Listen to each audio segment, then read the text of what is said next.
Hey everybody. So this week we're going to be looking at Chapter 6, the creation of the Roman Empire, which is the first half of the Roman Empire, uh, from 44 BCE to 284 CE. So that's crossing over the zero mark. So altogether we're looking at about 330 years or so, something like that. This is the cameo celebrating Augustus. Augustus is the first real emperor of the empire. Also known as Octavian, Caesar's nephew. This is a small necklace pendant. It shows Augustus here being crowned. It shows Augustus in the middle being crowned as the first citizen of Rome. He's the one that really created the empire. He did bring peace. He did actually bring peace to the empire after a century of warfare and civil war and violence. This peace lasts around 200 years. And many people actually revered him as a god. Of course, he wanted that. He wanted that image portrayed that he was a god incarnate. Basically, he was a physical manifestation of the gods. He fostered that belief, as we will talk about. Bear in mind, this peace was peace internally in Rome. Externally, Rome was at war pretty much every single day of those years. Every year at war, externally, with other peoples and populations. All right, so Julius Caesar was assassinated in 44 on the Ides of March, March 15th. His nephew, Octavian, adopted nephew, I think, he rallied support of Caesar's troops with promises and share of the dead general's wealth. Again, Caesar conquered much of Central Europe. He conquered the Gauls. He was incredibly wealthy, lots of estates and lands, money. He said he would share that wealth to get soldiers and other generals to follow him. He then marches on Rome with his own army and declares to the Senate that he must be made consul, which is, of course, one of the two highest ranking positions in Rome. In essence, you are the leader of the city and you're also leader of the armies, Rome's armies. Octavian's main rival was Caesar's friend Mark Antony. For a while, Antony and Octavian put aside their differences and they worked together along with the third general, Lepidus. They formed what's known as the Second Triumvirate. We talked about the first one already. And this is the Second Triumvirate. They then hunted down all of Caesar's assassins. They murdered them. They murdered families.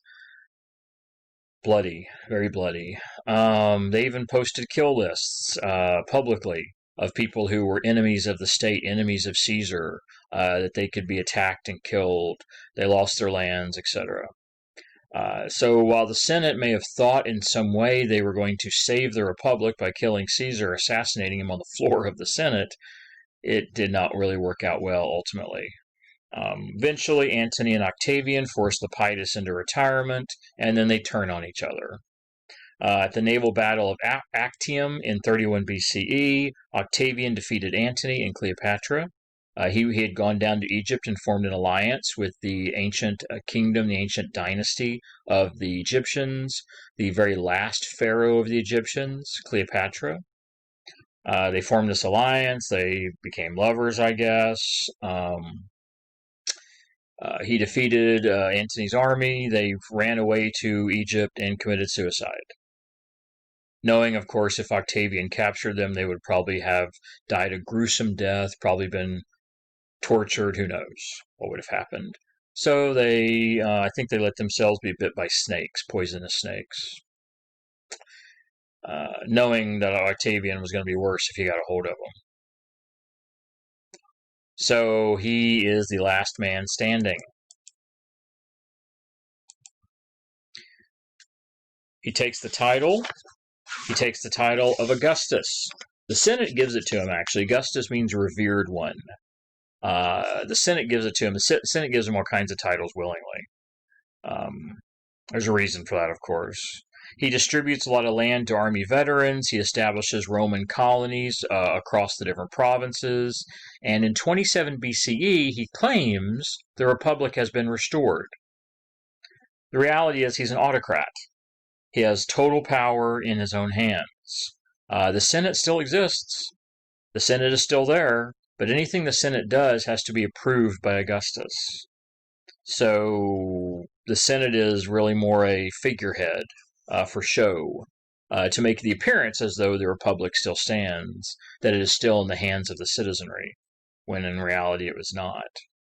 Recognizing his power, the Senate gives him anything he wants. They make him a dictator, they make him first citizen, they make him the leader of the army, the leader of the government, the leader of the church.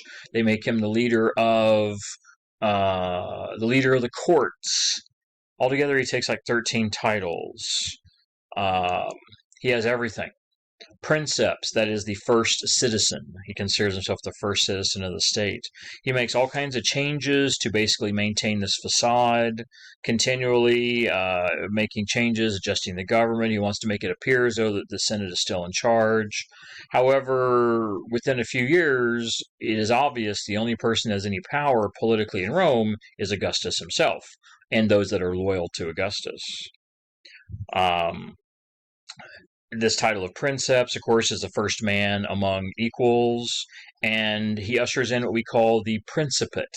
This is this new political system of government to where it is all in the hands of one man, the first citizen. He has this power. It is nothing more than really a tyranny and an autocracy, really. He left the Senate, he leaves the assemblies, he leaves consuls and tribunes being elected. Tribunes are the ones that are really mostly in charge of the courts. He himself even dressed like a regular citizen. He didn't display wealth. He dressed normally, if you will, quote unquote normally, for an upper class citizen, typically relatively plainly. Of course, he was surrounded by 100 guards at all times. In actuality, he possessed all power over the army and the treasury. Okay, there we go. He cultivated himself as the father of the country, the father of all. We may have mentioned before that, the male head of household was the paterfamilias. He was the head of the entire family, the extended family. Well, Augustus cultivated himself as the head of the family of Rome, of all Rome. He was that. He had his name put on slogans on buildings, on statues, on coins. He had coins with his head on one side and the head of a god on the other, indicating that he was equal status to the gods. He certainly was incredibly egotistical, incredibly fanatical even. However, he was also brilliant. He ruled Rome for like 40 years. And he did actually bring peace and prosperity and ushers in a golden age of Roman power and dominance and authority. And he sets Rome on a path that it survives for another, close to 500 years. Twice the length of the United States, which has existed. So he really does cement Rome's position of authority and power for centuries to come with some of his actions. These profound changes brought about by his reign and his ability to promote himself, all of this worked within the traditions of Roman society. Because he brought stability, he brought order to Rome, he brought peace to Rome, he then pushed his armies to go and attack other peoples and other nations and other territories to get more land and more wealth and more treasure, to expand the trade routes. He did everything that people wanted the government to do. He was incredibly popular. We have no idea of any sort of popularity polling or anything like that, but all the writing we see, all the documentation we see, stories, because we have a lot of written evidence from Rome. They wrote profusely, the educated people, indicated that the vast majority of people seemed to actually really like him, because he did bring all of this prosperity to Rome, and he reigned for 41 years, and he really created the Roman Empire. The foundation of the Roman Empire, which lasted again for almost another 500 years. And peace in Rome generally survives for about 2 centuries. Remember, this is internal versus external wars. This here is the reconstructed image of the Forum of Augustus. This was built during this time. You can see this. You can see all of this as this imagery of how powerful and important Augustus was. This was propaganda. Has statues of him in it where he appears right next to gods. He's equal to gods. Massive architecture, beautiful. He had rituals. It demonstrated his power and authority. He actually cultivated his own cult, basically a religion of Caesar. Now, Caesar is a title that pretty much all emperors take afterwards, because many people will harken back to the very first really being Caesar himself, even though Augustus is the one that really creates the empire. Caesar was really the first autocrat, honestly, before Augustus took power, and of course they assassinated him. So all of the Roman emperors typically take that title of either Augustus or Caesar. So when you hear the term Caesar, that's not referring to the one that was killed in 44. That's just referring to a Roman emperor.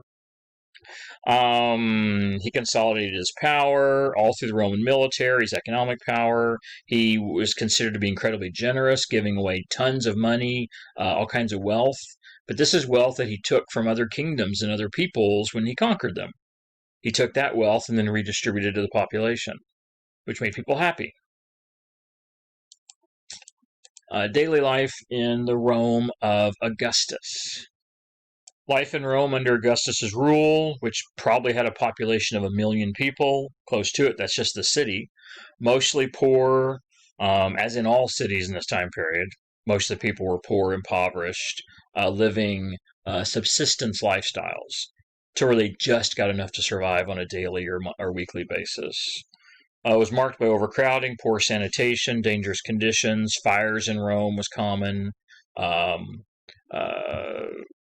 Disease was common, for diseases and plagues to hit the city of Rome. 1 million people.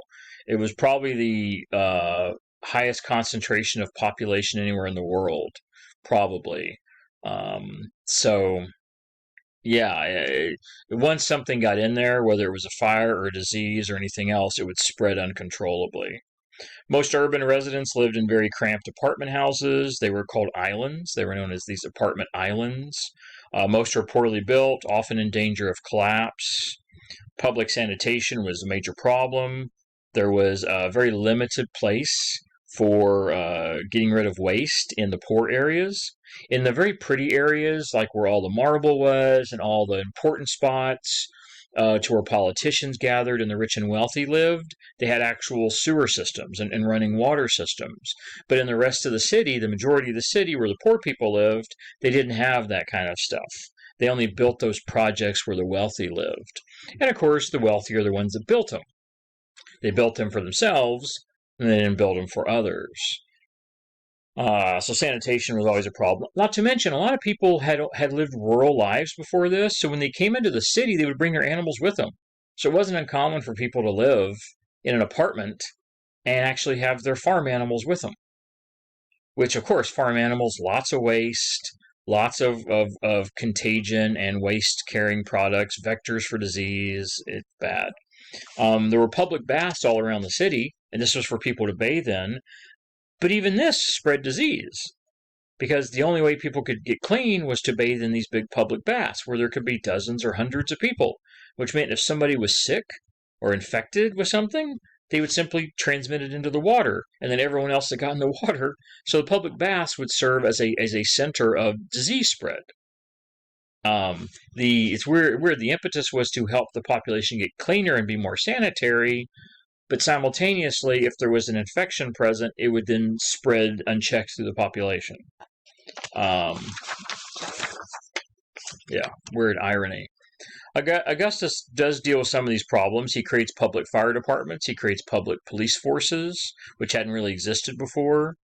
He used his own fortune to pay for food for hundreds of thousands of people. He imported grain and bread. He did spend a great amount of his wealth. But that was standard practice.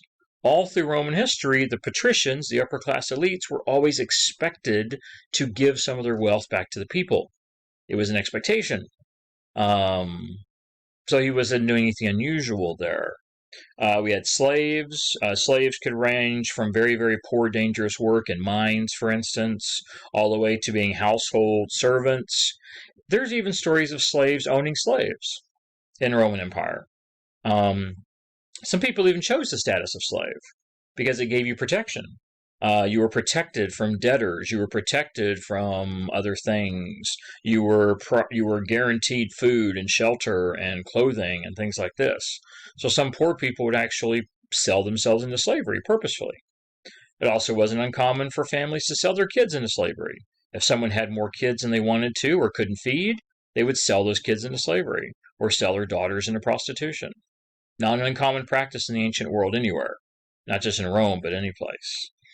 As I said, slavery also wasn't permanent in the Roman Empire.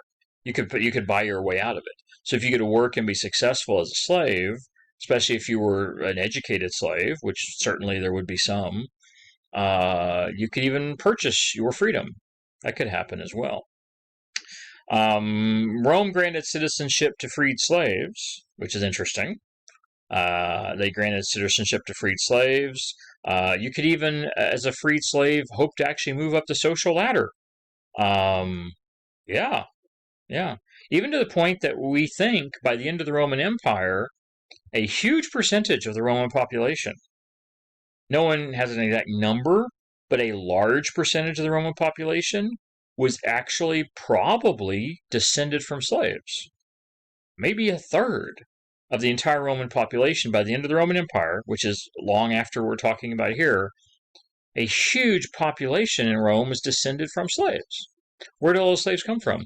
All of Rome's wars of conquest, where they conquered enemies, they conquered all these other regions and territories and kingdoms, they always would bring back slaves. Hundreds of slaves, thousands of slaves, back to Rome.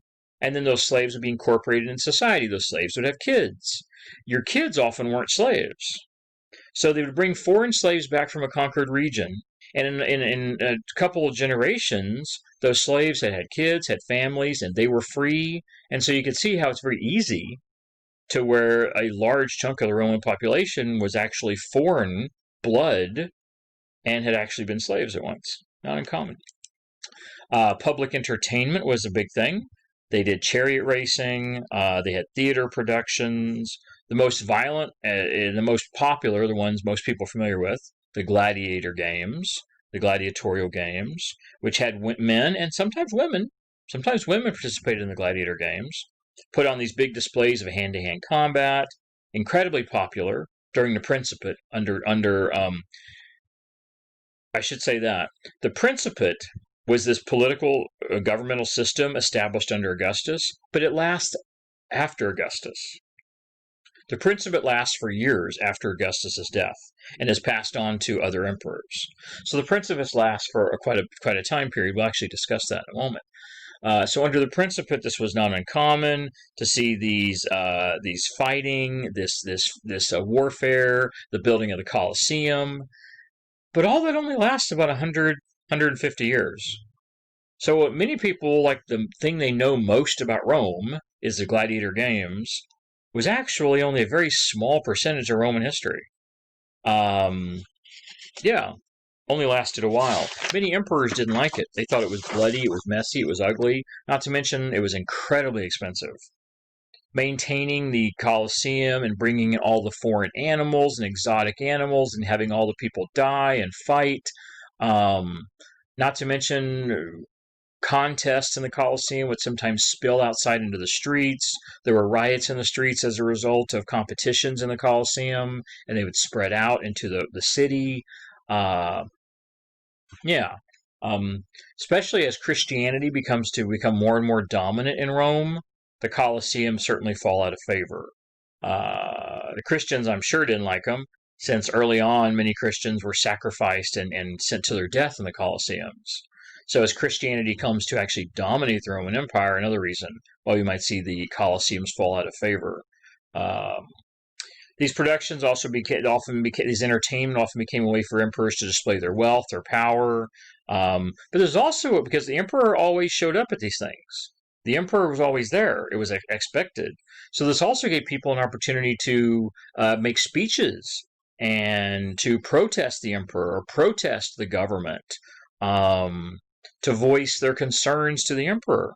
It was almost like a big public rally, like a big public political rally that people could actually come up and speak to the emperor or talk to the emperor or give messages to the emperor. Most of the time, the emperor wasn't seen in public, except in maybe some of these big public entertainment venues. Interesting. So this is one of those apartments. You can see a small apartment above, and on the lower level is probably a shop. This is the way these islands usually work. Remember, we called them islands. I don't know why they called them that. The shops usually were on the bottom floor, and then people lived on the top. And then there would be like back sections, like basically back alleys, where they would have their animals, little areas in the back where they would courtyards where they would maybe even grow crops or food back there, back behind the building. Yes, you can see they're made of stone, but the roofs were also made of wood. You can see the railing here made of wood. So there was lots of things to burn.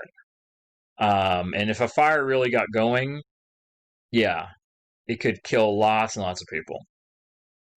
This is a gladiator here after a kill. This is a mosaic.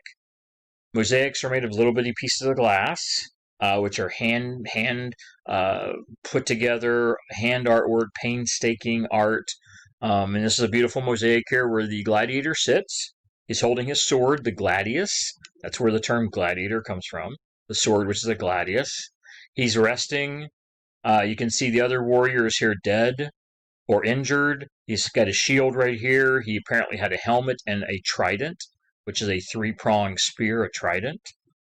Yeah, you can see where the gladiator is dead, the victor is the winner, and this is just an imagery of a gladiator combat. Now, this is a little misrepresentational because very often gladiator games didn't end in death. Very often it was, almost like a wrestling match. Only people would get seriously injured, but not killed. They would actually, how to put it? They would have hero people. They would have heroic people. They would have people who were famous, like we think like MMA or wrestling. You have these icons, these celebrities almost, that would go out and fight and win every week. And so they didn't kill everybody all the time. Especially if people were good or successful, because even the best people lose a match now and then, right? So in wrestling world, it isn't like the same person wins all the time. So even the best people sometimes lose. So it was a game almost. Yes, people died, but just as often they didn't. They would actually surrender or tap out, like we would see today in like wrestling. And they would actually sometimes have stories. They would actually portray stories in the arena. Portray battles, things like that. Even in the Colosseum, they one time sealed the whole thing up and filled it with water, built ships inside, and had full-scale naval battles in the heart of the city of Rome. Crazy. Incredible. Unbelievable how much that had to cost expense-wise. So yeah, very popular. Gladiator games very popular for 100, 150 years. Interesting. All right. Let's look at... No, I'm going to skip this, actually. Yeah, we're going to skip this section. I'm going to skip that right there. This is a statue of Augustus here. Stands about 7 feet high. Quite interesting. This was found at his wife's estate. His wife had her own estate. Handy. We have the god Cupid here hanging off of his robe here. Why is that significant? Because Caesar played that he was a god or descended from a god, and his descent came from the line of the goddess Venus, and Cupid was associated with Venus. So she was a love goddess. Cupid was a love god or something like that. So this indicated his descent from the gods. Very interesting. Very interesting. And here on his breastplate, which you can't really tell, it actually shows an image of an enemy surrendering to a Roman soldier. indicating how he had conquered so many peoples in so many places, or his generals had conquered so many. His body is perfect. It's a perfect body. Perfect proportions, perfect musculature. For all we know, Caesar or Augustus might have been short and fat. Who knows? But he has the imagery here that he is the perfect male specimen. All right. Yes, we'll continue here. Politics and society in the early Roman Empire. The perpetuation of the Principate after Augustus. This simply means how the Principate continued after the Augustus. You can see Augustus dies in 14, and so the Principate continues for another 166 years. Continues for almost 2 centuries. That is that golden age that we're talking about. And it actually ends, I think, with Marcus Aurelius. If you've ever seen that movie Gladiator, the Russell Crowe movie, really, really good movie. Actually, pretty accurate, as far as Hollywood movies go. The emperor, which is killed in the beginning, which sort of gets the whole story going, was Marcus Aurelius, who was killed by his son.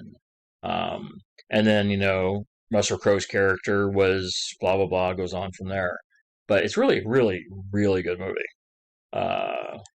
Yeah. All right. To avoid a struggle over power, Augustus established a pattern of succession. This is what he did. And he and others did this many times. Before they died, they would choose a successor. They would actually choose another person, usually a general, for instance, that would succeed them upon their death, even though their death might be years in the future. And then they would take that person and start training them. Could you imagine what emperor training is like? I mean, that's just hard to even fathom. And they would train them how to be an emperor. So they would be their assistant emperor for years until they passed on, died, or in a few cases retired. Most emperors didn't retire. Most were killed or died of natural causes. A handful died in battle. But retirement was a pretty rare thing for an emperor. I mean, after all, who retires from absolute power and authority, right? I mean, who gives that up? So that didn't really happen. Anyway, so there was supposed to be this idea that there was a successor, and the reason for that is to avoid warfare. If we've already established that Joe is going to succeed John, then we know there's no reason for warfare, violence, or civil war or conflict. We already know who's going to be the next emperor. That worked sometimes. Sometimes not. For a while, it kept his family in charge. And his family, we know collectively as the Julio-Claudians. This is the family of Augustus, the family of Caesar, the original Caesar. And this was their tradition to keep the republic, which it's not a republic. No, it's not a republic. It's bullshit. It's not a republic. But they still claim it's a republic. And so they believe they're going to keep the tradition of the republic alive. Augustus didn't have a son, so he actually chooses a general as his successor, Tiberius, one of his lead generals.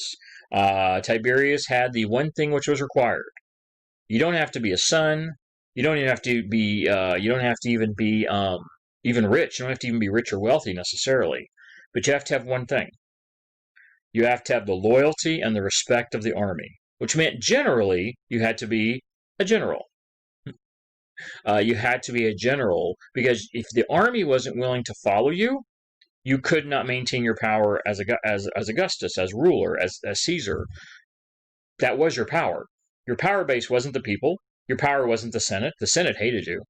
Your power as Emperor of Rome came from one source, the military. If the military backed you, you stayed in power.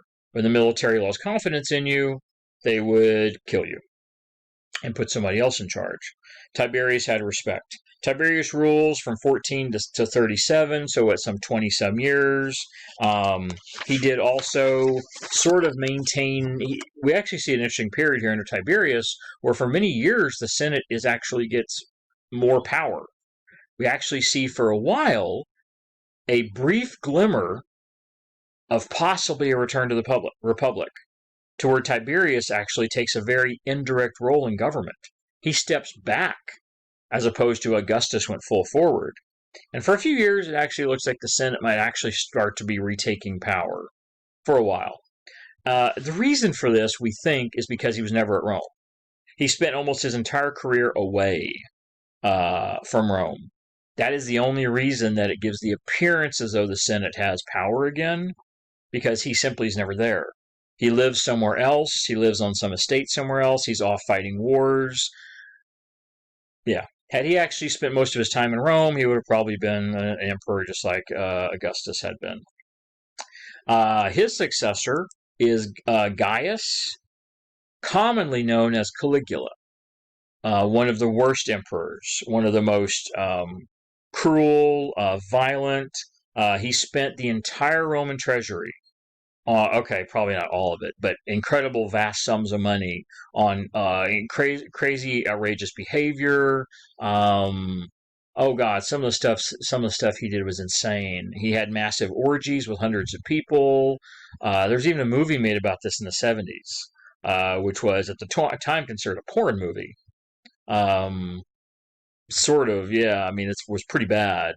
Caligula was a monster. So bad that his own men, his own soldiers, assassinated him in 41. His own soldiers killed him, which was unheard of before this. Although it's going to happen with more increasing frequency as we go forward. Claudius takes over next. Claudius takes over 41. He rules for about, 14 years. He established some interesting stuff. Claudius actually establishes this tradition of, how to put it? What he does is he employs and brings people in from the provinces into Rome and starts giving them jobs, even allows people from the provinces to become senators. He even uses slaves or freed slaves in government positions. Yeah. He takes people from Rome and then puts them in government positions in other regions and other territories, the provinces. Really interesting. And he does all this to create loyalty, because he takes people from weak positions, poor, non-respectable positions like slaves or foreigners, and he elevates them to the highest levels of office. Basically, it's like taking a common person and giving them $1 million. Are you going to be loyal to someone if they just walk up to you and be like, hey, I'm going to give you $1 million, but you basically have to do what I say, and you have to work for me, and you have to be loyal to me? Most people are going to say yes. Where do I sign? $1 million just to be loyal to you? Okay, And so this often happens, which changes things. It actually starts to bring a lot of foreigners into Rome, which does have repercussions later. By the end of the Roman Empire, Rome is not really Roman. By the end of the Roman Empire, when it finally does fall, some 400 years after this, Rome is really ruled and populated by foreigners. One of the things that actually helped bring Rome down. One of the many factors. Nero is next. He rules from 54 to 68. He was a 16-year-old when he became emperor. He spent all kinds of money on festivals and building projects. He was also thought to be sort of a corrupt emperor. He wasn't thought to be crazy. Caligula was believed to actually be insane. Nero wasn't crazy. He just was not a very good ruler overall. In 68, he's overthrown as well by his own subjects. His own government overthrows him, and he commits suicide, fearing he's going to be executed. Often being an emperor didn't end well. Often didn't. There aren't many emperors that died of old age asleep in their bed. Not many at all. That's what you get for being, the most powerful person in the world. His death sparks a civil war, which lasts for several years. Eventually, the Emperor Vespasian takes over in 69. And this actually ends this, and it sort of starts... Okay, well, I'm going to backtrack on that and just say that when Vespasian takes over, it starts to a new way of ruling. They start doing things... It's still the Principate, but they start doing things a little bit differently. He forces the Senate to publicly claim and state that all the power in the government is his. He was the first person to ever do that. While the other emperors had effectively all the power, they still gave the appearance as though the Senate was in charge. Vespasian, who is the one that starts this, what we call the Flavian dynasty. Vespasian. I don't guess I have it on the slide. Vespasian. It's in the book. He's the one that establishes that no more pretense, no more false pretense. He just comes out and says, I am the ultimate authority in Rome. I make all the rules, and the Senate needs to acknowledge that. And we also need to start worshiping me as a god. It's basically the same stuff Augustus did, but he did it with a lot more tact and a lot more suave. It was a lot more tactical and a lot more careful. If Vespasian just comes out and does it bluntly. But it really is what most of the others were doing in their own ways. So this Flavian dynasty that we have now, I'm still really on the Flavian dynasty. His successor was Titus. The one after that was Domitian. They go on wars. They conquer new territories. Titus is known, and this is still part of the Flavian dynasty. Titus actually captures Jerusalem in 70, captures the city of Jerusalem, and I think actually may have been responsible for burning the temple, the second temple. Don't quote me on that, but I think it was around this time period when the second Jewish temple in Jerusalem was burned. He also is the one that finishes the Colosseum. There wasn't one Colosseum, the big one in Rome, but there were copies, little smaller gladiatorial arenas all over the place. The Colosseum was just a massive one, but there were other gladiator arenas. It wasn't like that's the only place they had gladiator games. They did them at lots of other places. After Titus's death, we have Domitian. I talked about Domitian. He's eventually murdered in 96 because he's thought to be, again, a bad emperor. So yeah, not uncommon here. Caligula killed. Nero commits suicide. We have 2 others that are murdered. There was a really bad turn here. The Flavian dynasty took a really bad turn, which gave the appearance as though Rome might be headed back towards civil war. And then it was saved for another 100 years by the 5 good emperors. These next 5 emperors, Nerva, Trajan, Hadrian, Antonius, and Marcus Aurelius, who I've already mentioned, these 5 emperors, Nerva, Trajan, Hadrian, Antoninus, and Marcus Aurelius, they succeeded each other peacefully, one after the other, without war or civil war or conflict. The only wars they engaged in were in the provinces with enemies to expand Rome's territories, to bring in more wealth and power to Rome. And they reigned for almost a century. These 5 emperors reigned for almost a century with peace, until the death of Marcus Aurelius in 180. And then things go to shit. Conquered by Augustus is the dark green area. He conquered Egypt, of course, to consolidate his power, to get rid of Antony and Cleopatra. By the death of Augustus, he takes the lighter green areas. At the end of Trajan, we have either lighter, either even more light green, all the way up here to Britain, England. And then we have conquered and lost by Trajan over here. This was conquered and then lost at the same time. He might have been an emperor that got captured. I don't recall. One of them actually got captured and made into a footstool by I forget who it was. It was terrible. I forget which emperor it was. This probably wasn't him, but a couple emperors were lost in battle, and some were terribly humiliated and tortured by enemies. Yeah. In later years, emperors don't typically lead armies because of how bad it is. If you lead an army and you get caught, you have absolute power. Why do you want to be out there 5,000 miles away from Rome on the fields leading an army? We see a lot, as the empire goes on further, we see a lot less of that. A lot less of the emperors in the field. There's the Colosseum, what's left of it today, surrounded by a parking lot. Could you imagine this? At one point, they actually filled the whole thing up with water and had ship battles inside it. Crazy. And there's as much above ground as below ground.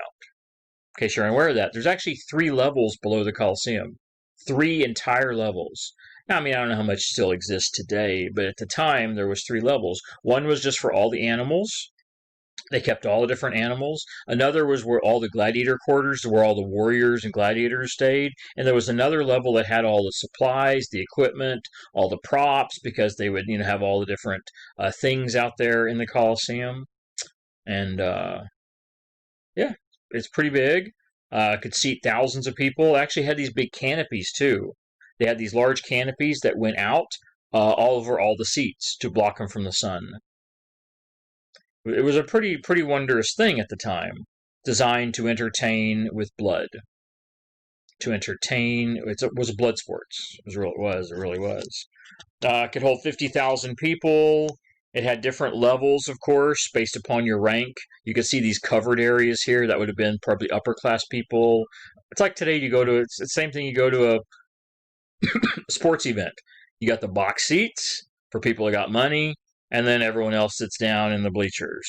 Same thing back then. The elite people got covers and had box seats and whatnot kind of stuff. But it only really ran for about 150 years. All right, what was life like in the Golden Age? Remember, this whole period is what we consider the Golden Age, from the time of Augustus to the death of Marcus Aurelius. So what was it like in this Golden Age of Rome? You had some good emperors, you had some peace, you had some prosperity. Most of it depended on defense by hundreds of thousands of soldiers.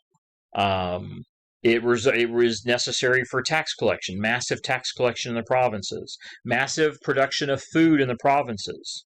People in Rome didn't produce food, so you had to have hundreds of millions of people producing food and supplies and goods to feed the rest of the population, provide goods for the rest of the population, to provide goods for the hundreds of thousands of soldiers that didn't produce food. So much of Rome's entire economy was just in producing goods for all the people that didn't actually produce products. Lots of tax collection, lots of laws, and a healthy population. Rome's population grew dramatically and kept growing.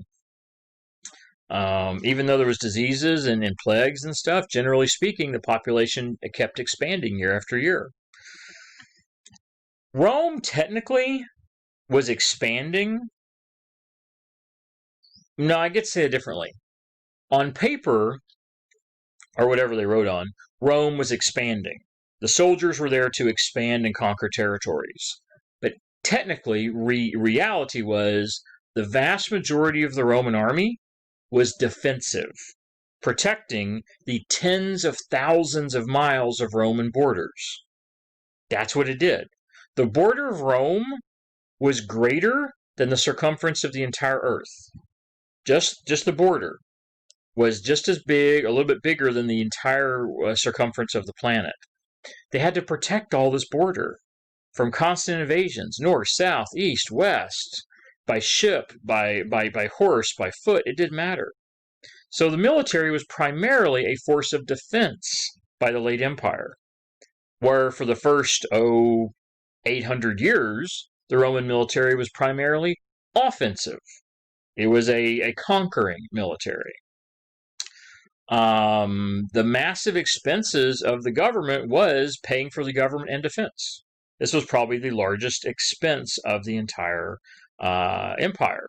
The legions, the Roman legions as they were called, which were stationed all around the empire, a legion was 5,000 soldiers.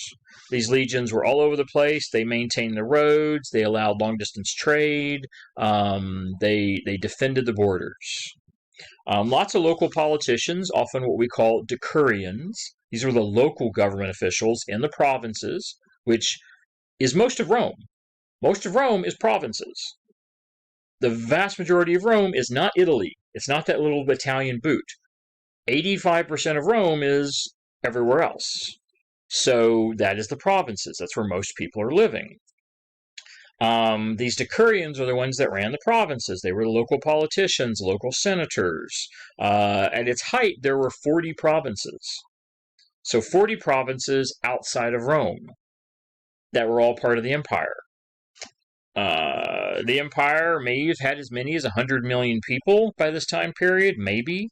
And the city, of course, had 1 million folks on it. Taxes on agricultural land was probably one of the largest revenue sources, since most of Rome was agricultural land. So lots of taxes on all this land. Life in the provinces had every kind of language, every type of custom, every type of religion. You certainly just understand that. No one knows how many languages are spoken in the Roman Empire. I mean, you had your two main ones, of course. Latin and Greek were the two main languages. But all these conquered peoples, all these conquered territories all across Europe, Africa, and Asia, they all spoke their own languages. There were probably hundreds of languages spoken in the Roman Empire, even though there was the two main languages. And of course, hundreds of customs and dozens of religions outside of just the Roman pagan belief. So we see new communities growing up all around, anywhere there were soldiers, because the soldiers would settle, find local wives, have kids. This actually helped what we call Romanization. This allowed the Roman culture to spread all across the world. And at the time, this was the world: Africa, Europe, and Asia. Because the soldiers in previous generations, they would go off and fight a year and they'd come back home to their farms and their families. Now, the military is a permanent defensive force, so they don't ever go back home.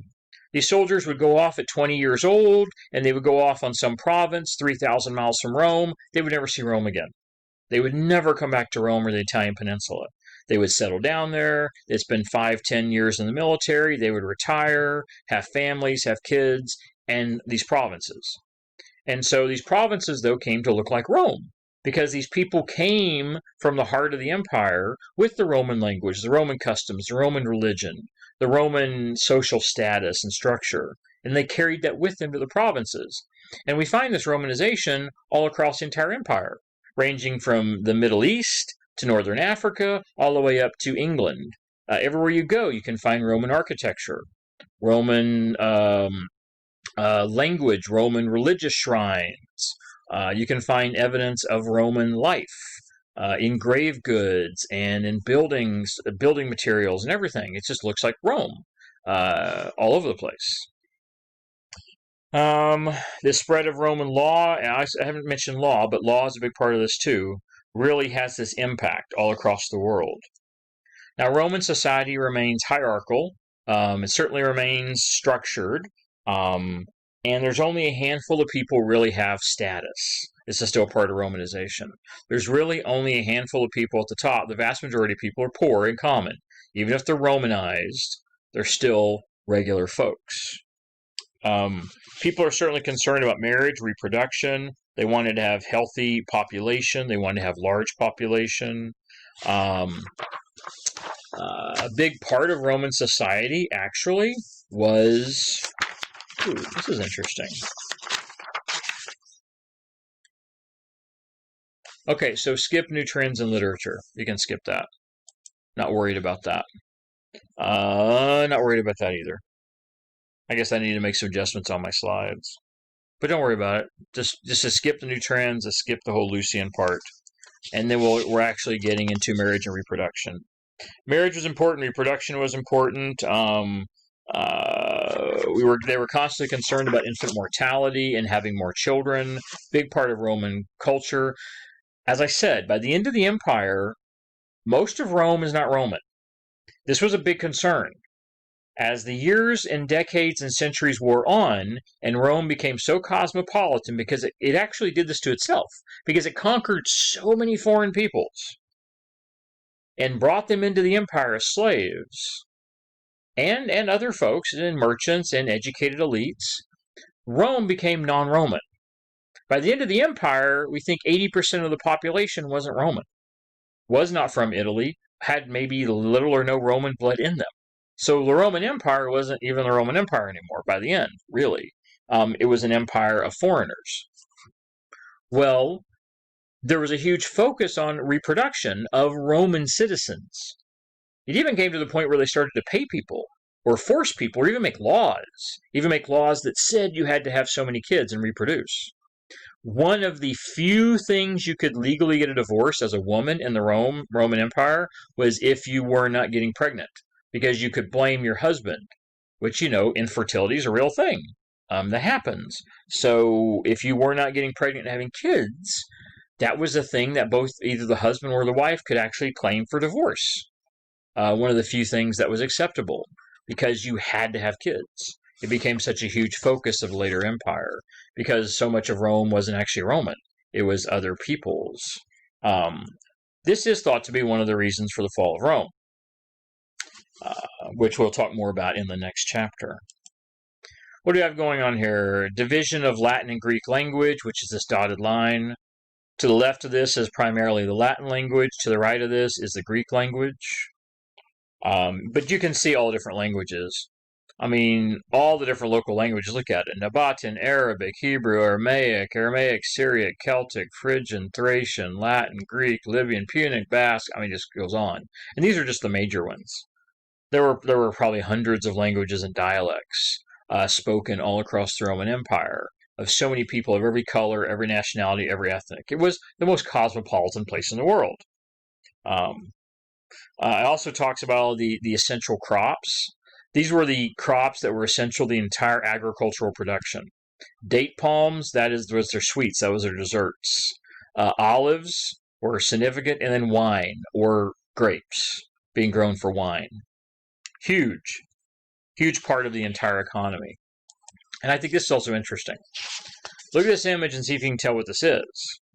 We have a woman sitting up. We have another woman reaching between her legs. This is a midwife. I know it says it there on the bottom. It's a midwife. Well, this is the type of signage you would see outside a midwife's house. Not a word of midwife in Greek or Latin, but just this image. Why? Because of the language issue. So many people in Roman Empire are not Roman or Latin or Greek. So therefore, the way you get by that is you simply put pictures. You need no words. Everybody understands the woman reaching underneath in between a pregnant woman's legs is obviously it's a midwife. Everyone understands. That's like universal language, imagery. You don't need words. And so that is significant. That becomes very common in the Roman Empire because you have so many people that don't actually speak the same languages. Very interesting. This is an indication of one of a woman's profession. This is one of the accepted professions for a woman in the public. Most weren't. And by the way, for any of you ladies that are contemplating having kids, the natural way to have childbirth is actually sitting up. We don't do that anymore. Pretty much all women are laying down when they have childbirth these days. But it is actually, there's been a lot of research to show that's the way you should actually probably have a baby and let gravity help. But that's the way they did in the old days, obviously. We don't really do that anymore. I don't know why, but it's just interesting. Interesting when you see something like this and like, oh boy, they actually knew how to do it right back then. Oh well.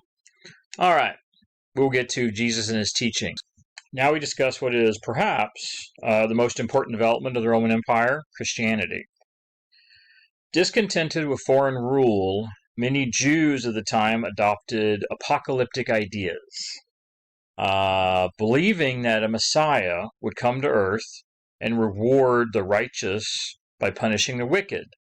Jews were constantly persecuted under the Roman Empire. Originating as a sect, basically a small cult within Judaism, based on the teachings of Jesus of Nazareth, Christianity eventually grows into this new religion whose followers proclaim Jesus as this Messiah. So this is an outgrowth of Judaism. It begins. And of course, all of his early converts were Jewish peoples. That made him a threat to the Jewish population as well. So out of this idea of apocalypticism, and that a Messiah would come to rescue them from their trials and tribulations under the Roman Empire, the Messiah emerges, Jesus, who's born probably sometime around the year 3, around the year 3 CE, or B.C.E., around the year 3 B.C.E. maybe. The teachings of Jesus, they were entirely written down after his death, mostly written down in the next century. He was born in the 1st century. Most of the things written about Christianity were put down originally, even though it's changed a lot over the years, put down originally in the 2nd century CE. This is what would become the New Testament, the New Christian Testament, the Gospels. Much of this is the life and the ministry of Jesus. It's the teachings of Jesus, is what he did during his lifetime, the people he talked to. He often stressed God's love for humanity, the need for humans to love one another. He also taught that there was this afterlife, this kingdom of heaven that was open to all the faithful followers. And here's the kicker. regardless of social status, regardless of even sinfulness, that God would forgive us for our sins. So regardless, in essence, regardless of the life we lived here on earth, or our status here on earth, the kingdom of heaven awaited all of us. Now the Jewish population saw him as a threat because many of his early converts were Jews. He was a Jew. But the Roman government also saw him as a threat. They crucified him in the year 30, and he was in essence he was murdered by the Roman governor Pontius Pilate. He had these large gatherings. He had these large meetings, or he had hundreds of followers. And it seems that the Roman governors and the Roman authority saw him as a threat to the Roman religion, the Roman pagan religion, pulling people away from it. And the Jewish population also were involved in this. Many Jewish leaders thought that he was a threat to Judaism because he was, in many of their views, he had taken Jewish ideas and subverted them, and he was also taking some Jewish followers. And he is crucified around the year 30.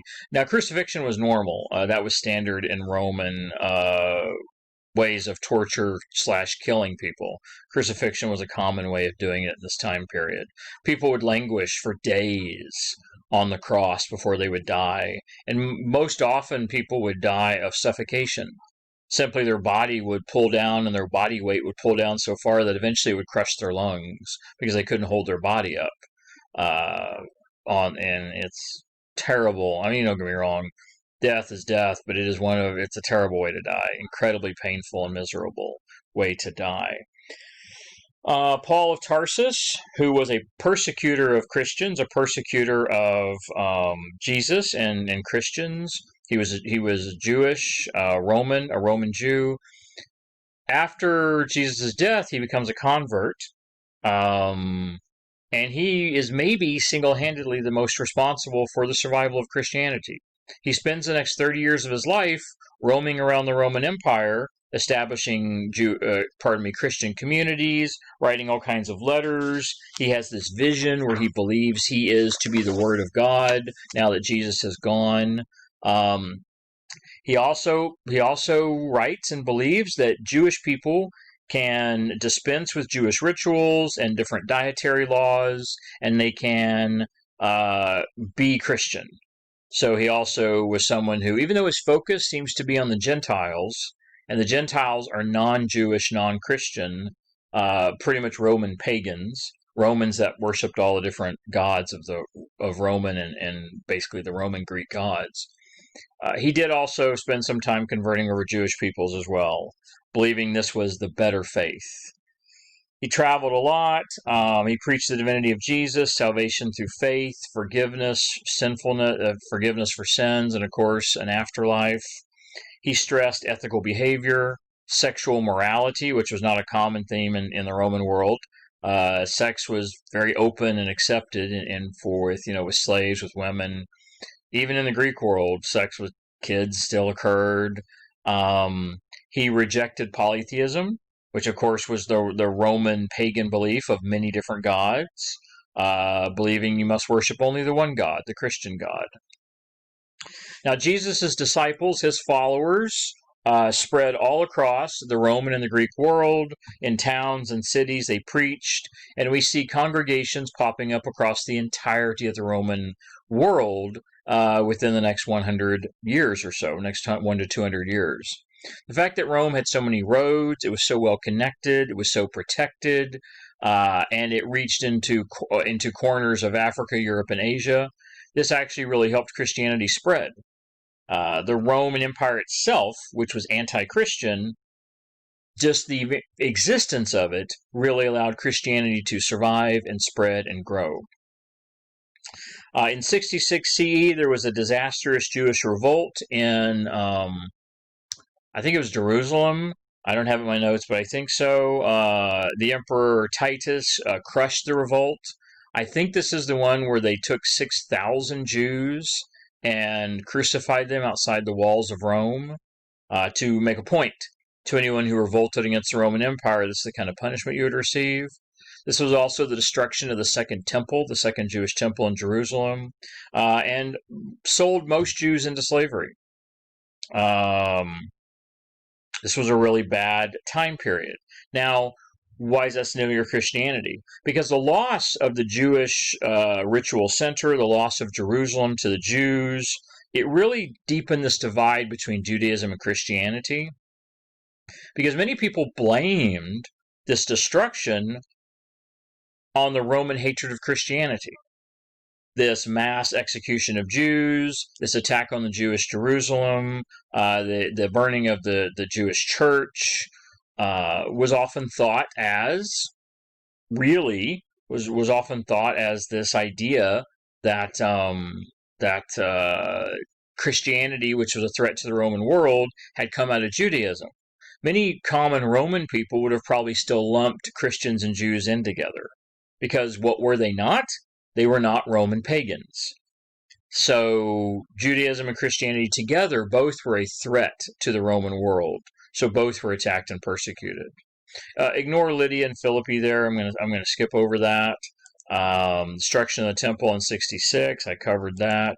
Okay, we'll move on to the next one. This is an image of Christ as the Good Shepherd. We see here in the middle, we're surrounded by animals. He's guiding those around him to the real truth and the salvation in the afterlife, as well as good moral living in this world. Very appealing to common people, very appealing to the poor, appealing to the lower classes, which were most Romans. And of course, life on earth was miserable for most regular people, also appealing to slaves. A lot of slaves wanted to be Christians as well. When your life here was miserable, which it actually was for most common people, life was uncomfortable, miserable. People often lived subsistence, which means they just lived enough to survive. They just got enough food and what they needed to live.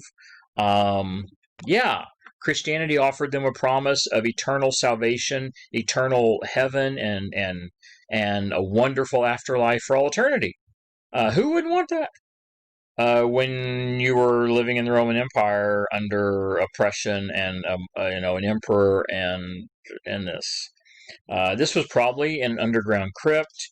This is often where Christians hid. This is often where Christians practiced and worshipped, was in underground crypts, because they were not publicly accepted. They also buried the bodies of the dead underground, because if the Romans caught them, the Romans would take the bodies and burn them, which was actually not an uncommon practice for Romans, to burn the bodies. Romans did this, Greeks did this, and Christians, though, still had this idea that the bodies had to be maintained for the afterlife.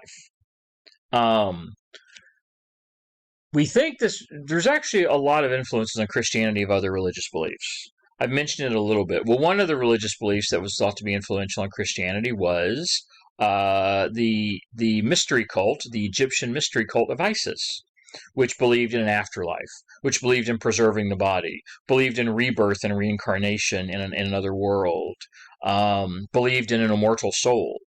Very, very few people or beliefs was an immortal soul. That is also an aspect of Christianity. So it's thought that was heavily influential, because we know the cult of Isis existed in the Roman Empire, existed in the Middle East. Well, they did things underground. They had secret meetings, stuff like this. And they also wanted to protect their bodies. I mean, you're familiar with like the Egyptians' mummification. Well, they believed preserving the body for the afterlife. So that was important. And so this was one of those things from one of those underground crypts. All right. Growth of this new religion, this new world religion. Christianity faced a lot of obstacles, most notably people who were ignorant and persecuted them. They were considered to be superstitious. They were opposed by Roman officials. They viewed Christians, the fact that they wouldn't participate in the Roman imperial cults and the Roman pagan beliefs. They even considered them treasonous. People would be executed for treason, for dissent, for things like this, that they refused to follow Roman traditions. And in the Roman world, probably the most important thing was tradition. Very, very conservative people. So lots of persecution. Well, in response to this,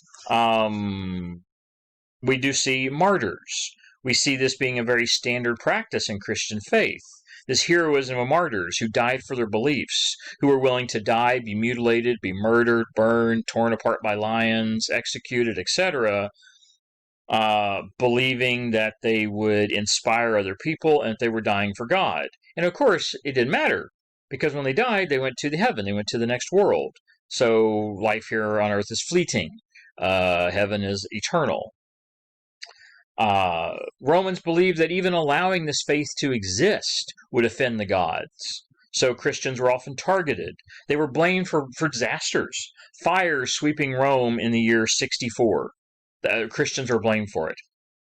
For no apparent reason. They were just, Christians were the scapegoats. When Rome lost battles, lost wars, lost armies, Christians would be blamed for it.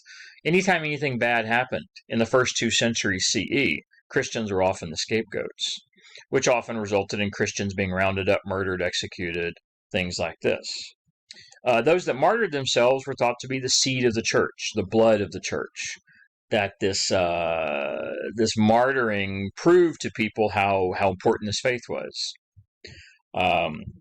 Christians also resolved to sort of figure out their differences, because there were actually multiple Christian sects. By the 2nd and 3rd century, there were 3 or 4 or 5 different Christian versions, different versions of Christianity by this point in time. We now have Christian congregations in Europe, Asia, Africa, all across the Middle East, all the way up to Ireland, England, all the way down the Nile and going into Central Africa. So we have Christianity spreading everywhere, even outside the Roman Empire, because of its appeal to the poor, the masses, which offered them basically a perfection and salvation. So there was lots of questions about how Christians should live, what the rules were, and there was lots of disagreements on this. Because it's a new religion. And what happens is most of these communities appoint what we start to call bishops. These become the official leaders of the church in any town or region, and they were the only ones who were able to officially say what the Christian doctrine was. They were the official word of God in their particular towns or regions. Now, you might think this might have cleared it up because the bishops are going to get together, they're going to work together, they're going to communicate. No, actually, this actually further divided the Christian world, because every bishop came up with their own rules and their own practices and their own rituals and their own beliefs in the divinity of God and Jesus. And so we actually see multiple bishops creating their own versions of Christianity in different places. There was thought to be an Orthodox Christianity. Orthodox meaning the traditional, the agreed upon by all. Truth be told, there never really is an Orthodox Christianity, ever. Not even till this day. There is no real Orthodox Christianity.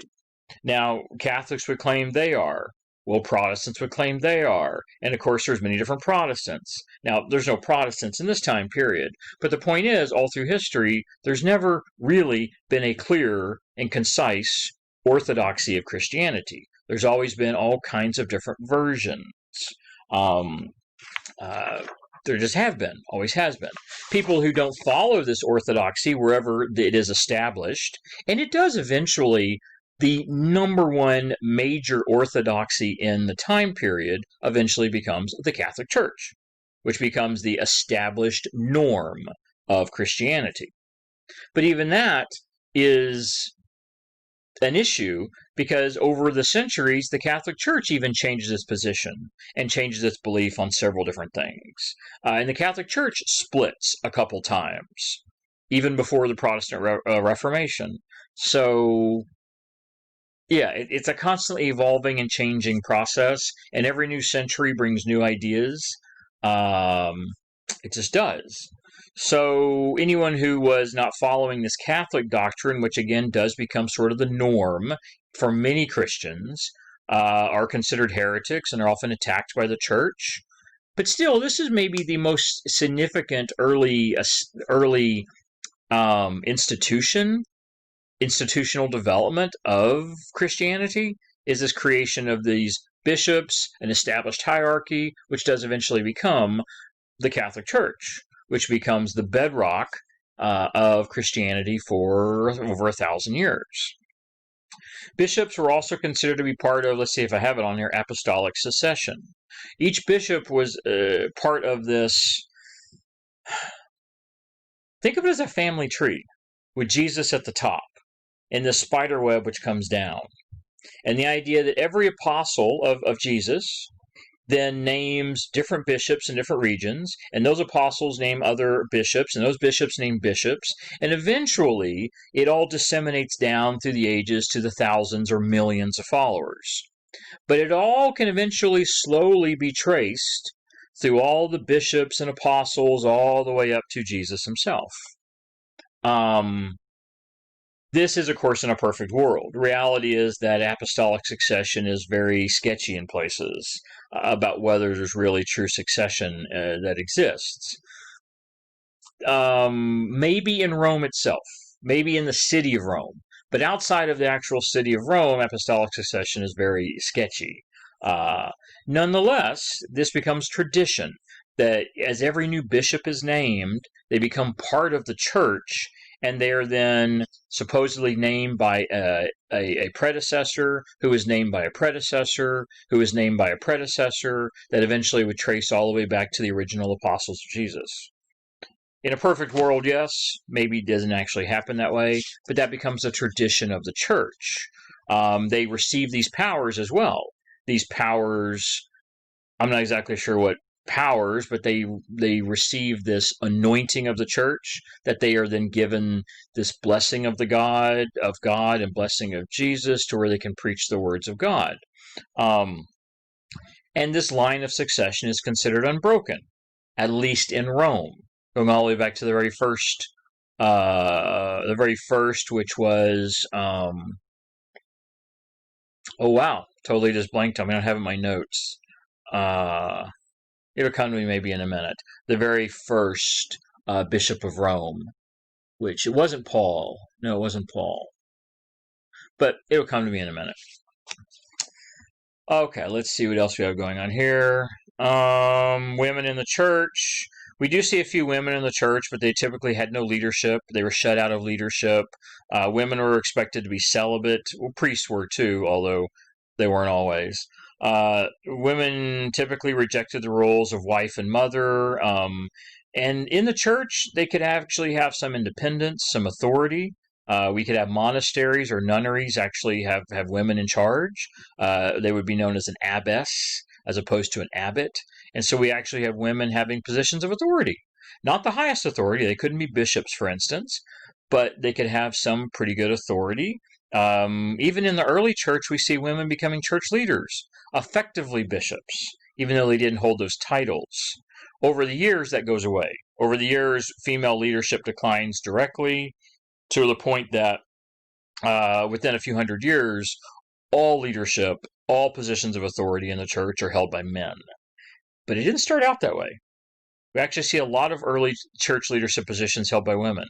And then that is phased out by the 3rd, 4th, 5th century, to where women have purely subservient positions.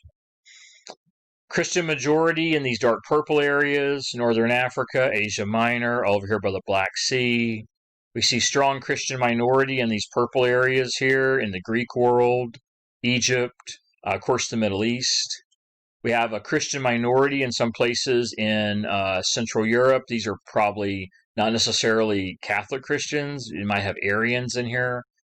Arian. That's not the Arian you might be normally familiar with. Anything to do with white supremacy. It's nothing to do with that. Arianism was in here. Areas with few Christians or no Christians are the white. But you can see Christianity reaching all the way up to England, into Africa, into the Middle East, actually moving into Mesopotamia region. Peter was the first. I knew it would come to me in a minute. Peter was considered to be the first Bishop of Rome, the very first. And so supposedly every single bishop since then has been handed and passed his powers down to the next bishop, which has probably been the case in Rome itself. Outside of Rome, as again, it's a little more, it's probably not quite as clear, the succession. outside of central Italy, probably. All right, competing religious beliefs. Well, let's see. Christian beliefs were shared. They often shared beliefs with other polytheistic cults. And most people were polytheistic in this time period. The vast majority of the population worshipped many gods, a whole pantheon of gods, whether it was in the Middle East or whether it was in Africa or in Rome or Greece or Europe. Just about everyone else is what we would simply refer to as a very generic term, pagan, which encompassed many different religious beliefs, but they all had similarities of worshiping many gods, often many spirit gods. They believed in lots of mythological creatures. A lot of that. That was general paganism. Most people were like that. These philosophies provided comfort and guidance for people trying to survive in a very harsh world. The ancient world was very harsh. So lots of competing beliefs, lots of polytheism. Christianity was monotheistic. Judaism was monotheistic, believing in one God.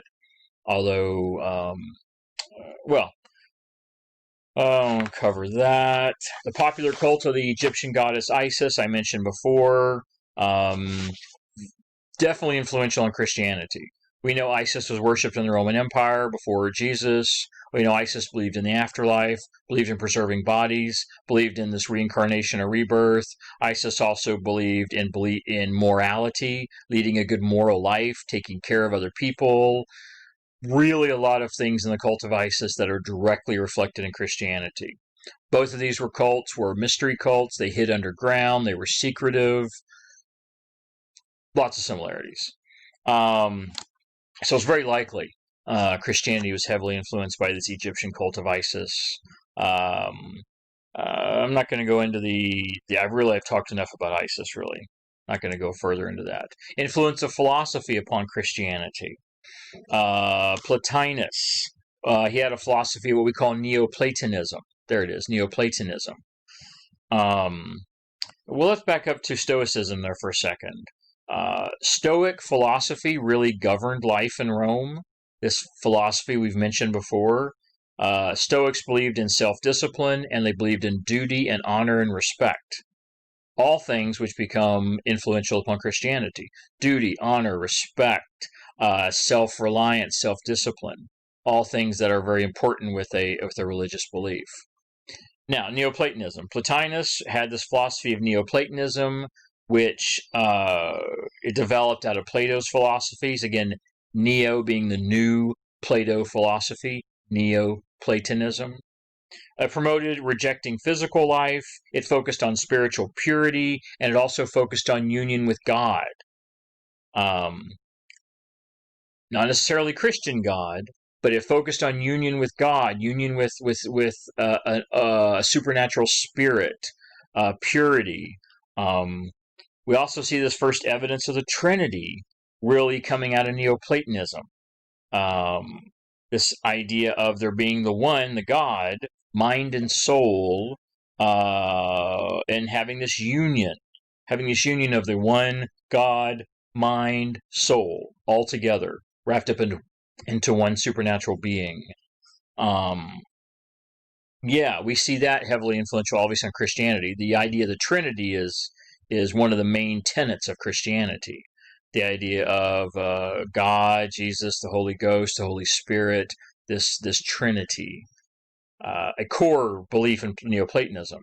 Now you say, well, this comes about 200 years after Jesus, right? That's not a big deal. How's that influential? This is the time period when most Christian teachings are written down. Between 150 and 250 is when the Bible was written. That is when most Christian works were written down. Plotinus wrote in Greek. The Bible originally was written in Greek. There's just a lot of things there that, coincidences often are not coincidences. If two things happen in the same time period that are very similar, they appear to be influential upon each other, it's logical to think that they probably were influential upon each other. So yes, this was probably influential upon the creation of what we think of as Christian belief. This is Egyptian priests right here. This is the fresco of the Egyptian priest Isis. This was actually from Rome. This was actually in Rome. So we know they directly worshipped the cult of Isis in Rome. This was a mystery cult, required initiation. You had to be invited. You had to be brought in and chosen to join. This was probably created around the year 50 CE. It's beautiful. I mean, it's just the nature scenes in the back and the portrays of the people and the animals. I mean, it's incredibly detailed. It's a gorgeous fresco. It's a fresco. Fresco, what is that? That's interesting to know. I've talked about what a mosaic is. A fresco is actually where they paint wet plaster on a wall, and then they paint into the plaster while it's wet, and then it dries, and the picture is actually part of the wall. You can't get rid of the picture. The only way to remove a fresco is to actually tear the wall out, or to paint over it, of course. But you can't like scrub it, erase it. It is actually part of the wall. That's one of the reasons so many frescoes have survived over the years. We have frescoes going back thousands of years because of this, because they become pretty much permanent, short of destroying the actual wall itself. This is thousands of miles from Egypt, so this is certainly influenced. This probably influenced the Roman Empire, and it certainly could have influenced Christianity. To be clear, we don't know. We don't know for a fact Neoplatonism influenced Christianity. We don't know for a fact that the cult of Isis or other things influenced Christianity. But all these things are very similar. They have a lot of connections, a lot of similar beliefs, and a lot of similar methodologies and organization, how these different things work. And they all occur in the same time period in the same part of the world. So it's safe to assume they were probably related and probably associated. We see water being poured in this. That probably represents the water pouring from the Nile. Also notice the priests. The priests are black, very, very dark-skinned, even though we know this occurred in Rome. This was in Rome. So that indicates, again, further cosmopolitan, how we have lots of Egyptian people. Egypt was part of the Roman Empire. Egypt was part of the Roman Empire for almost 400 years. So there's no reason to not think that there would have been a lot of Egyptian people in Rome, in Italy, in the Roman Empire, traveling around the Roman Empire, merchants and foreigners, and probably even some slaves, because there were slaves taken as well. So it's really interesting to see this massive, again, this was the most cosmopolitan place in the world, and would probably be for a very long period of time. It just really was. All right. Now we will end this chapter with this section, From Stability to Crisis in the 3rd Century CE. All right, from Stability to Crisis in the 3rd Century CE. Lots of threats to the northern and eastern empires, eastern edges of the empire. Emperors had to constantly fend off invasions since the 1st century, since there were the first emperors. But invading multi-ethnic bands of warriors and peoples from northern Europe crossed the Danube rivers and the Rhine rivers during the reign of Marcus Aurelius. Marcus Aurelius was around 160 to 180. And so during that time period, we start seeing increasing invasions, increasing of the Germanic tribes, as they're generally referred to, crossing the Rhine, the Danube. These are rivers in Central Europe, and they were raiding the Roman territories. Now, they knew about the Romans because the Romans had been invading into Central Europe for years. So they knew the Romans had advanced technology, they knew the Romans had big cities, they had lots of population, they had fancy weapons and armor. They knew the Romans were wealthy. Now, these barbarian invasions were not unsolicited. The Romans constantly attacked them, and so it was logical, because these tribes were generally led by warrior chiefs. It's just logical. You attack us, we will come back and get you. You know, it's retribution, it's vengeance for killing someone's brother, someone's family, wiping out or enslaving villages. Further, though, we also knew these tribes were being pushed into Roman territory by other barbarian, as the Romans called them, barbarians, by other tribes further north in northern Europe that were pushing into these tribes and therefore pushing them into the Romans. This is a common thing that happens in Europe over the next 1,000 years. To where one tribe invades the territory of another, and that tribe is then pushed into the territory of another, and so on, almost like dominoes falling. And this really heightens during the end of the 2nd into the 3rd century CE. Starts under Marcus Aurelius and then continues to escalate over the coming centuries. Another thing that gave them a big advantage is many of these military, these tribes, these Germanic tribes, had actually learned from the Romans. Because they had fought them for so many years, they learned Roman tactics, how to march, how to train, how to drill, how to instill discipline in the soldiers. It wasn't perfect, but they had learned from their enemies. They had observed, they had fought them many, many times over many, many years, and they started using these military technologies to fight against the Romans themselves, which made them even more dangerous, even more deadly to the Romans, that were not just fighting disorganized bands of warriors. They were actually fighting, in some cases, organized military units, mirroring what the Romans had been using for centuries.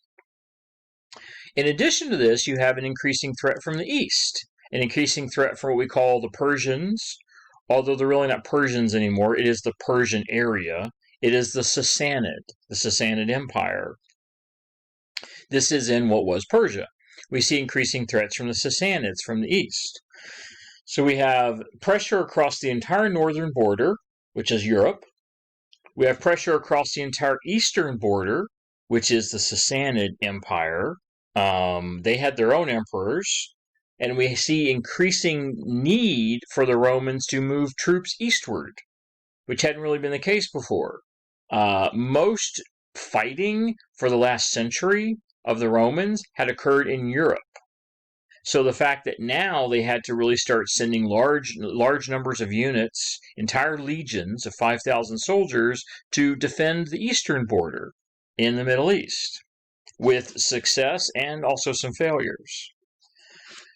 Due to these increasing outside threats, the Roman Empire started to run out of soldiers. They simply started to run out of people.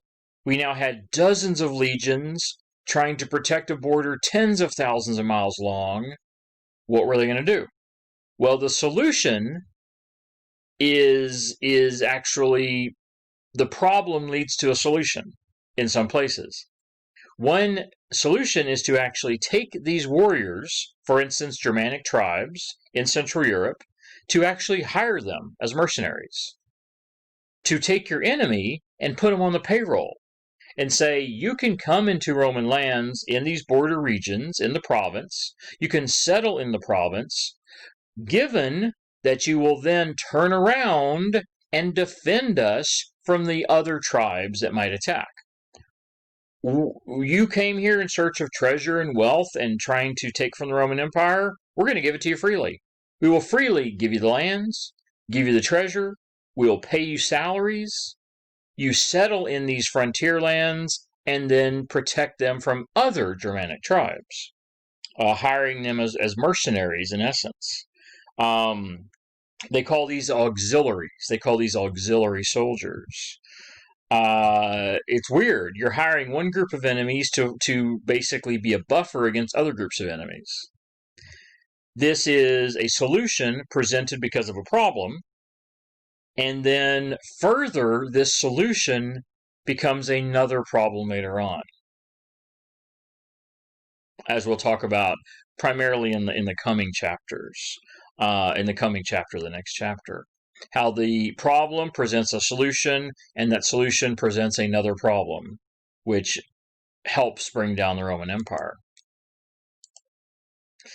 The expense to pay for all this becomes the greatest expense of the Roman Empire. By this 3rd century, their greatest expenditure is simply paying for the massive border security. It's interesting, in our modern world, the greatest expense of most modern countries, of most modern industrialized countries, is national defense. Of the United States, certainly. Our greatest expense, the greatest expenditure of our government, is national defense.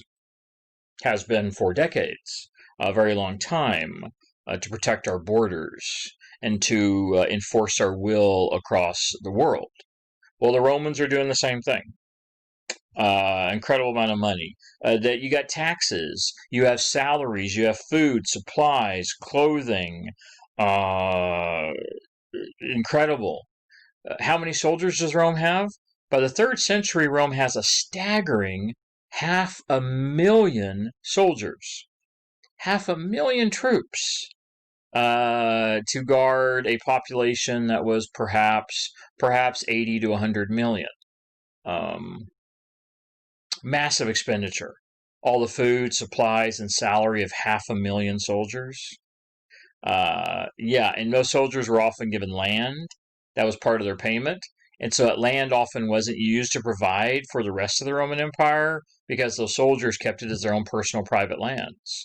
These are in the very frontier regions. This really strained the treasury. And of course, Rome had grown to such a size that they weren't able to keep expanding. They simply didn't have the resources to grow any further.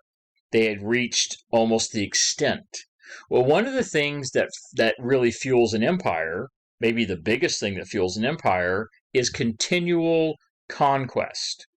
Once you stop conquering territory, raiding treasuries, conquering kingdoms, bringing in hundreds and thousands of new slaves, getting new tax base, expanding your tax base, once you reach that breaking point of no more expanded tax base, no more huge influx of slaves, no more big influx of new treasuries looted, you start to run into a real problem. Because that is what fuels an empire. And once you're no longer doing that, the empire starts to dwindle. The empire starts to recede and go into recession and go into depression, which is what happens. The real irony here is the one thing which had really allowed Rome to be so successful now for almost 1,000 years had been its military. And now the one thing which was probably the greatest drain on Rome, probably the greatest challenge Rome had by the 3rd century, is the military.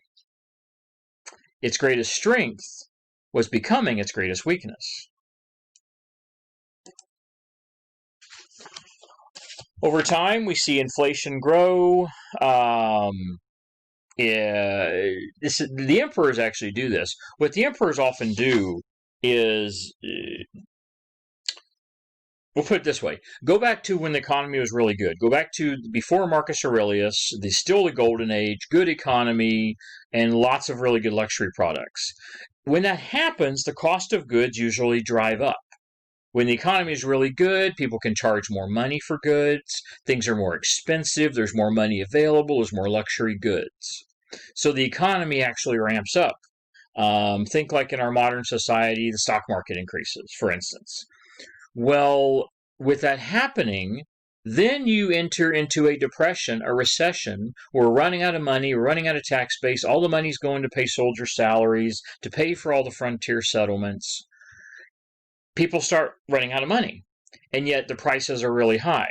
So we see massive inflation, and the value of money declines. So what do the emperors do? Some Roman emperors get the bright idea, let's just print a bunch more money. Let's just coin a bunch more money. It's not printing, it's coining. Let's I don't know what the term would be, but let's make more money.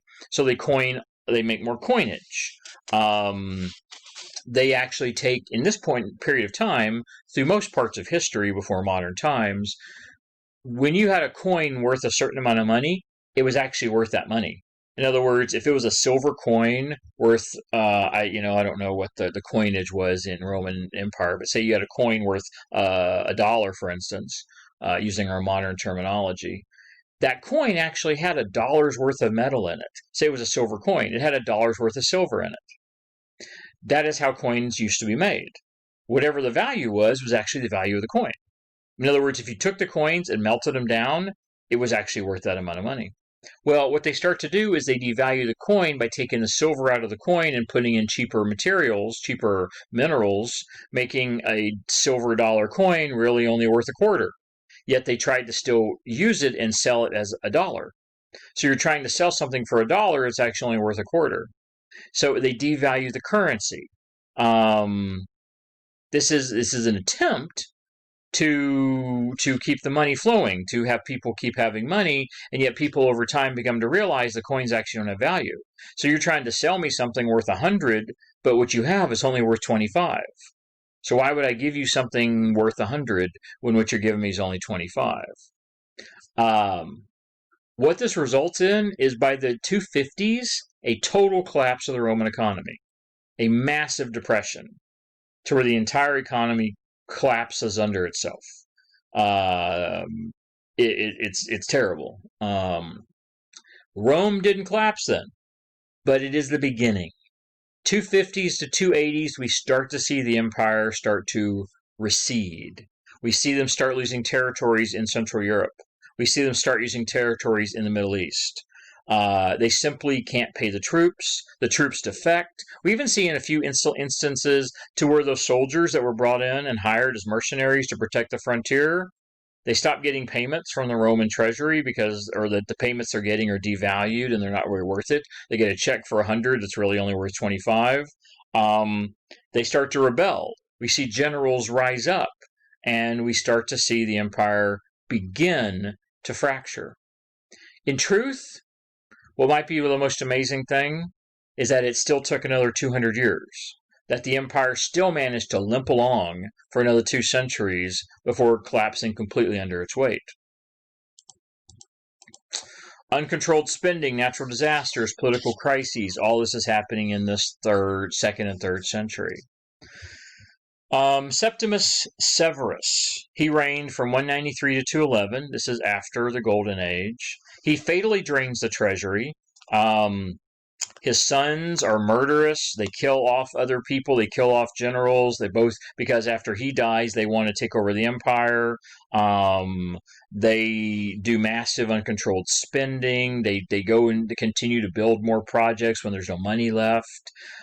Septimus Severus and his sons, the following emperors, in essence, drain the entire Roman treasury to nothing.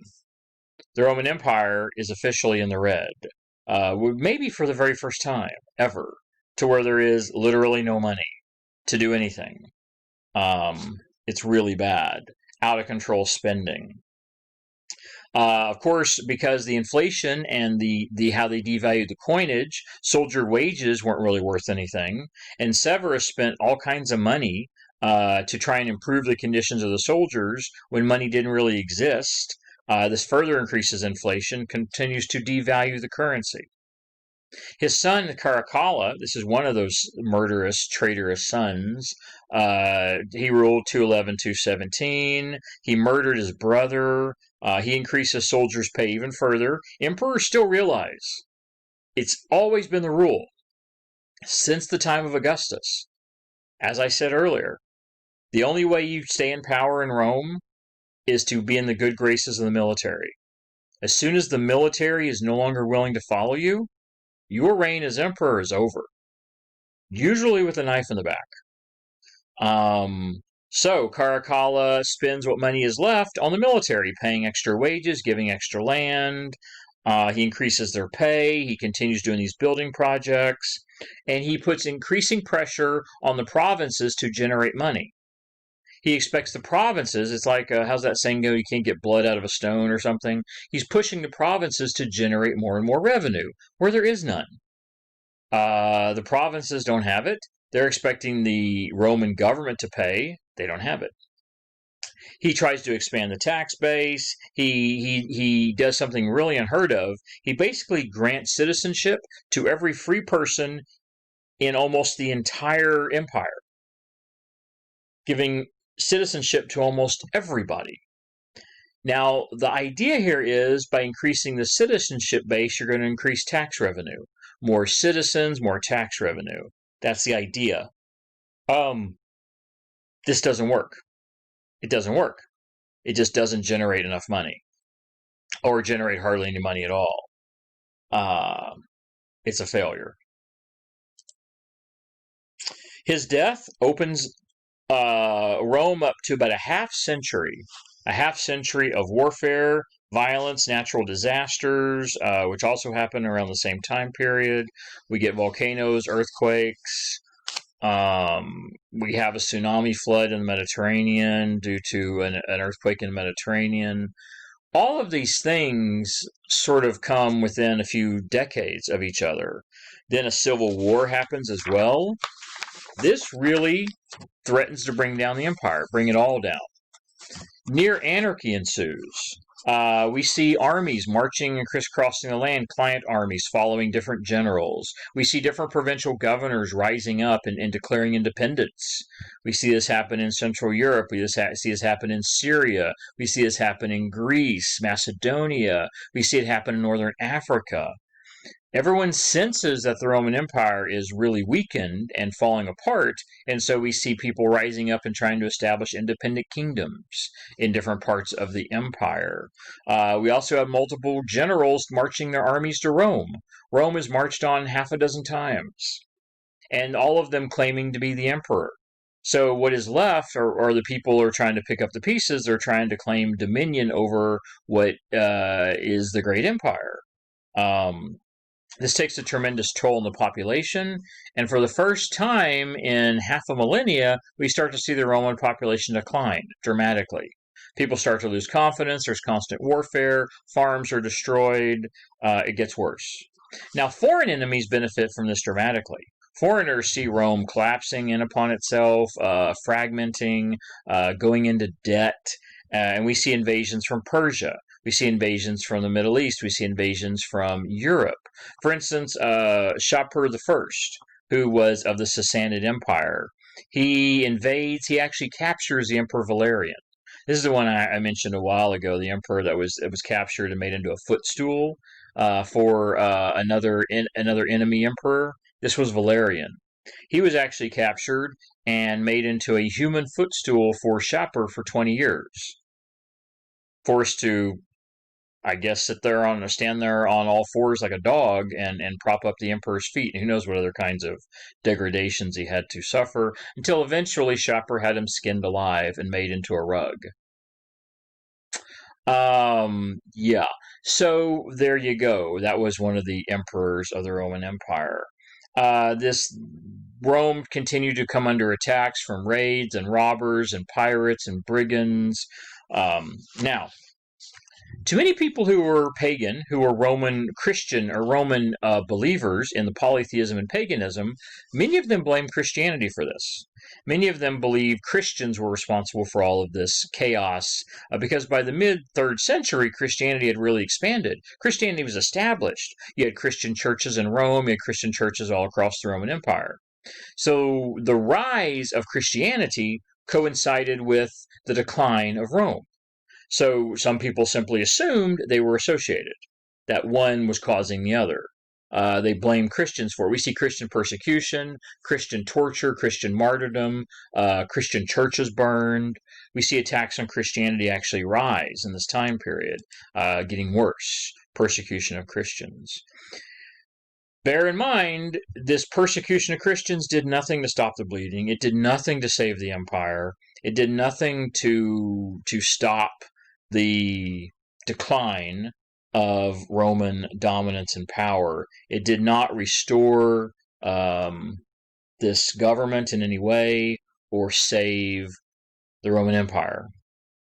Not at all. Here we have Emperor Severus here and his family with his murderous and his. One of the issues you've got, which I haven't discussed, there was a lot of mental illness in patrician families, in upper class families. Lots of this. Because we think there was a lot of inbreeding, purposeful. Because they were so concerned about bloodlines. I have mentioned how Roman blood was really diluted because of such an influx of foreigners, that we think by the end of the empire, 80% of people in Rome weren't even Roman. They were just foreigners. They weren't even of Roman blood of any sort. So many wealthy families, upper class families, patricians, really tried to focus on intermarriage among very closely related peoples or family groups or kin groups. And we know this resulted in many times in brothers and sisters marrying, first cousins marrying. We know this happened. And there's a lot of evidence of people having mental illness, mental deficiencies, children being born with birth defects. There's a lot of evidence of that occurring. And we think this might have actually contributed to the fall of the empire. If this was just among common citizens, no, that would probably not brought down the empire. But the problem you've got is the people who were often ruling in charge, and the Senate is still around, people who are in the Senate, people who have elected positions, are still often drawn from patrician families.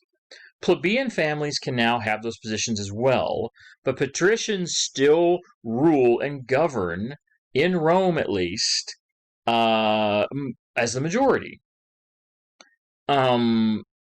We actually think this mental illness might have attributed. There's lots of factors that contributed to the fall of the empire, but mental illness might have been one of those things due to this concept. We know that the inbreeding of people who are closely related can lead to birth defects, mental illness, can lead to mental retardation, to all kinds of problems. We think that actually might have been a contributing. And I say that here because we think that might have been possibly an issue with Severus and his sons. There is some evidence that there was some very close family members having kids in this particular royal line. We know that is true. We have him and his wife here, Julia. We have Caracalla on the right and Geta on the left. Now, what happened to Geta's face? This is evidence, again, of how the Romans would rewrite history. After Caracalla murdered his brother, because Caracalla wanted to be emperor, he had killed his own brother. He then went around and wiped his brother's face off of everything. He had it ordered that any image or likeness of his brother Geta was to be eliminated, literally wiped away. Out of history, to be eliminated from history completely. This happens. The men hold scepters, which are symbols of power, and they wear crowns, which are symbols of royal family, of royalty. Quite interesting how the end of the empire became. It literally goes into 200 years of chaos. There's a few lulls. There's a few periods of sort of where there's a few years of peace, but the 200s were. Rome is never able to come back from what happens in the 3rd century. So much happens. So much fracturing of the empire. So much wealth is lost. So much respect is lost, including large amounts of territory are lost. They regain some of it, but they never, ever are able to get back to the glory of the 1st and 2nd century. Never able to do it. We see the map here, 6-1. We see fragmented Roman Empire. So by the 3rd century, this is Rome now. Rome has lost all of this. This is now under the Pomerines. Rome has lost Persia. Remember, Rome controlled parts of Western Persia. They lost that. The Gauls have now regained control of Western Europe and England. That is now under the control of the Gauls. And this over here is under mixed control of the Romans and the Gauls. So the Roman Empire has lost about 40% of its territory by the end of the 3rd century. In this, by 269, they've lost about 40% of their empire. Now, in the coming century, they get some of that back, but they never ever achieve the same level they were before, and it's pretty much a fight uphill the entire way. And they never have real major glory or success again after this. Look at all the invading groups. The Visigoths, the Jays, the Juthungi, the Vandals, the Alemanni, the Franks, the Saxons, nomadic raiders, the Nobades, the Blamies, the nomadic raiders, the Sandin Empire over here, the Goths, the Carpes over here. Constant invasions from the Black Sea, invasions all across northern Europe, invasions into the Mediterranean, invasions from the east, invasions from Egypt. It's a house of cards that is eventually going to fall and is starting to fall. and Rome, they do everything they can to try to hold it together. And they do manage to literally hold it together for 200 more years.